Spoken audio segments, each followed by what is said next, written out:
આજ આપણી થાળીમાં છે ગુવાર બટેટાનું શાક, તુવર દાળની ખીચડી, કેરીનો રસ અને રોટલી.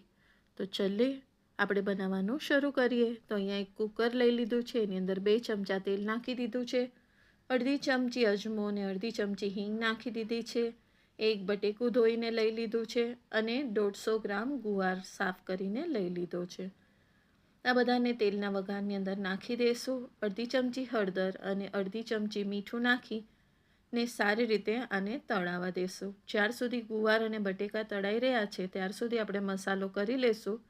તો 7 થી 8 લસણની કળી, થોડીસી કોથમીરની ડંડી, 3 લીલા મરચાં અને અડધું ટમેટું લઈ લીધું છે. આ બધાને આપણે સારી રીતે મિક્સરમાં નાખી અને પીસી લેશું. ટમેટું આપને આખું લેવું હોય તો લઈ શકો છો.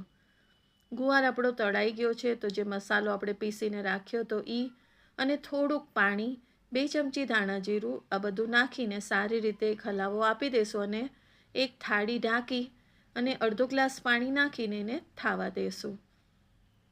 જ્યાર સુધી આપણું શાક તળાય છે ત્યાર સુધી આપણે તુવર દાળની ખીચડી બી બનાવી લઈએ. તો 2 ચમચી ઘીની અંદર 3 થી 4 લસણની કળીને કાપીને નાખી દીધી છે, 2 કાળા મરી અને 1 લવિંગ બી નાખી દીધું છે. અડધો કલાક પહેલાં તુવર દાળ પલાળી હતી, જે ધોઈને પલાળી હતી એ પણ એડ કરી દીધી છે. પાણી નાખી દીધું છે. તો મેં અહીંયા 2 થી 2.5 ગ્લાસ પાણી નાખ્યું છે. 1.5 કપ ચોખા અને અડધો કપ દાળ છે. 1.5 ચમચી મીઠું અને અડધી ચમચી હળદર લઈ લીધી છે અને આ બધાને સારી રીતે થાવા દીધું છે. દાળમાં એક ઉકાળો આવી ગયો એટલે ચોખા ધોઈને રાખ્યા હતા એ પણ એડ કરી દીધા છે.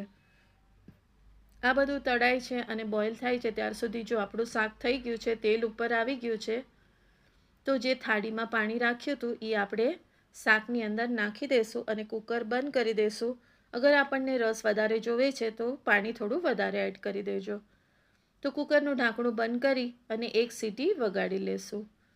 જ્યાર સુધી આપણી સીટી થાય છે ત્યાર સુધી આપણે કેરીનો રસ કરી લેશું. તો 1 કેરી અને 2 ચમચી સાકરને અને 3-4 બરફના ટુકડાને સારી રીતે મિક્સરમાં ચલાવીને આપણો કેરીનો રસ રેડી છે. તુવર દાળની ખીચડી ઓલમોસ્ટ ઉકળી ગઈ હતી, તો ઢાંકણું બંધ કરીને 2 સીટી વગાડી લેશું. ગરમા ગરમ રોટલી પણ તૈયાર છે. આ આપણી થાળી રેડી છે. રેસીપી પસંદ આવે તો લાઈક અને શેર કરજો. મારી ચેનલને જરૂરથી સબસ્ક્રાઈબ કરજો અહીંયા સુધી જોવા માટે. થેન્ક